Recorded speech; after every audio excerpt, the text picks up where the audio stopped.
Intro. Welcome back to our channel.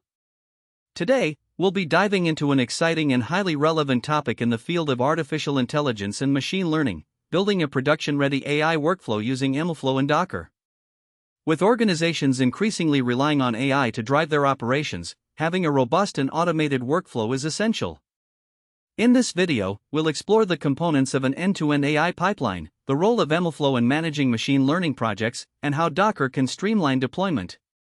By the end of this video, you'll have a clear understanding of how to automate your AI workflows, making them production-ready. So, let's get started. Part 1: Understanding the AI workflow. Before we dive into the specifics of MLflow and Docker, let's take a moment to understand what an AI workflow looks like. An AI workflow typically consists of several stages: data collection, data preprocessing, model training, model evaluation, deployment, and monitoring. Each of these stages requires careful consideration and tools that can help manage the process effectively. Data collection involves gathering relevant data from various sources, which could be databases, APIs, or even web scraping. Once you have your data, the next step is data preprocessing. This stage focuses on cleaning and transforming the data into a format suitable for training machine learning models. It could involve handling missing values, encoding categorical variables, normalizing numeric values, and splitting the dataset into training and testing sets. Once the data is ready, you can move on to model training. This is where the magic happens.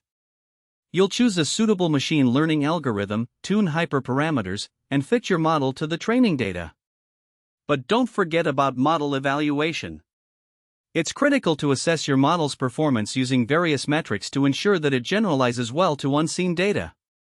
After you've trained and evaluated your model, it's time for deployment.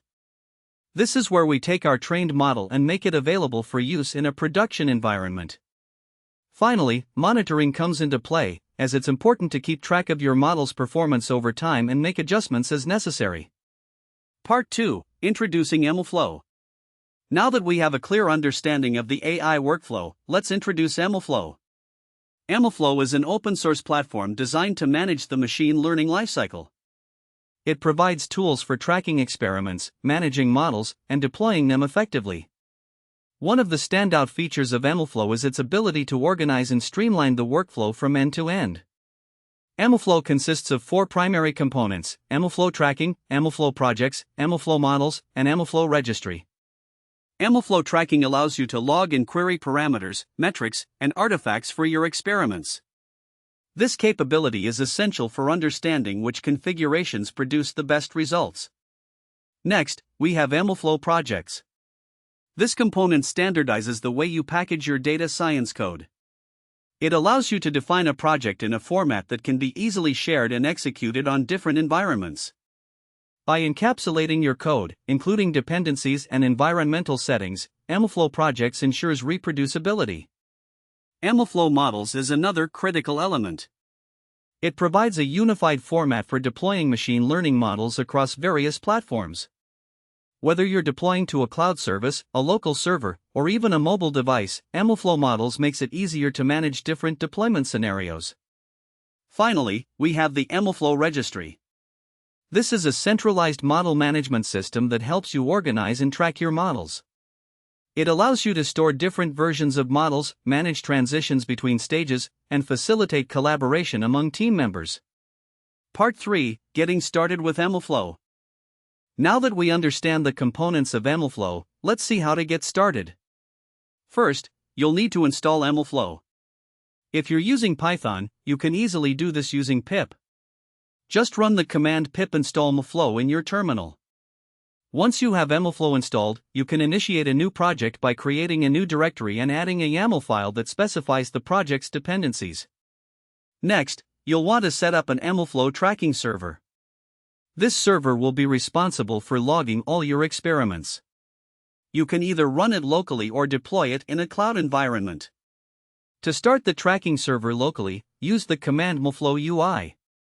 This will launch a web interface where you can view your logged experiments, metrics, and models. As you build your model, remember to log important parameters and metrics using MLflow's tracking functions. For example, you can log hyperparameters, training accuracy, validation accuracy, and any other relevant metrics using MLflow.log_params and MLflow.log_metrics. This way, you'll have a complete record of your experiments, making it easy to compare different runs. Once you're satisfied with your model's performance, you'll want to save it using MLflow models. You can do this using the MLflow.sklearn.log_model for scikit-learn models, or similar functions for other frameworks like TensorFlow or PyTorch. This step ensures that your model is easily accessible for deployment later on. Part 4, Introducing Docker. Now that we have MLflow set up and our model logged, let's talk about Docker. Docker is a platform that allows you to automate the deployment of applications within containers.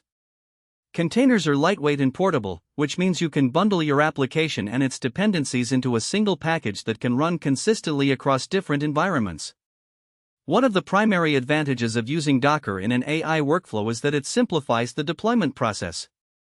Instead of worrying about environment mismatches, you can create a Docker image that encapsulates everything your application needs to run. This includes the code, libraries, and even the operating system. To get started with Docker, you'll first need to install it on your machine. Once you have Docker installed, you can create a Docker file, which is a text file that contains instructions for building your Docker image. In the Docker file, you'll specify the base image you want to use, copy your code into the container, install dependencies, and define the command to run your application. For a machine learning model, you might use a base image like Python 3.8 Slim and then include instructions to install MLflow and any other libraries your model requires. After you've created your Docker file, you can build your Docker image using the command docker build your_image_name. This command will create an image that you can run on your local machine or deploy to a cloud service. Part 5, Combining MLflow and Docker.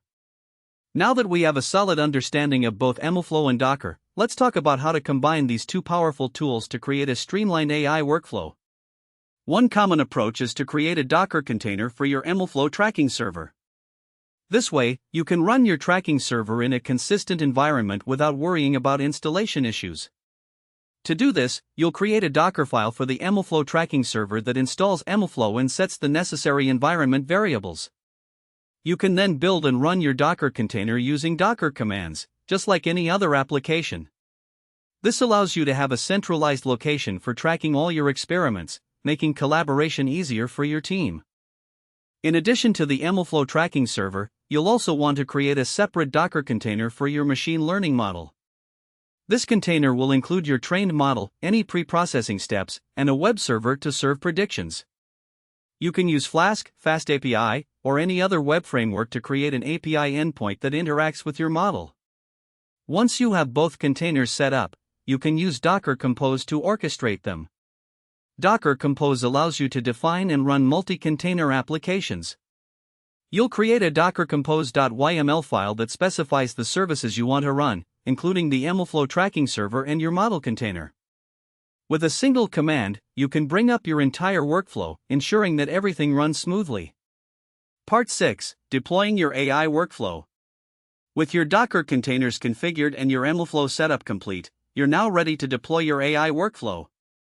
Depending on your needs, you can choose to deploy your containers locally, on a cloud service like AWS or GCP, or even within a Kubernetes cluster for scalability. If you choose to deploy on a cloud service, you'll need to push your Docker images to a container registry, such as Docker Hub or Amazon ECR. Afterward, you can pull your images onto your cloud servers and run them as containers. This approach ensures that your AI workflow is easily accessible and can handle user requests efficiently. Once your application is running, it's crucial to monitor its performance continuously. MLflow offers built-in monitoring capabilities for your models, allowing you to track metrics and detect any drift in performance over time. You can also integrate logging and monitoring tools like Prometheus and Grafana to gain deeper insights into your application's health and performance. Conclusion. In conclusion, building a production-ready AI workflow requires careful planning, organization, and the right set of tools. By utilizing MLflow for managing your machine learning lifecycle and Docker for reliable deployment, you can create a robust and automated workflow that will help you scale your AI projects effectively. We've covered the entire process, from setting up MLflow and logging experiments to creating Docker containers for deployment and monitoring performance. If you have any questions or would like to learn more about a specific topic, feel free to leave a comment below. Don't forget to like this video and subscribe to our channel for more content focused on artificial intelligence, machine learning, and data science. Until next time, keep building, keep learning, and let's make AI work for us.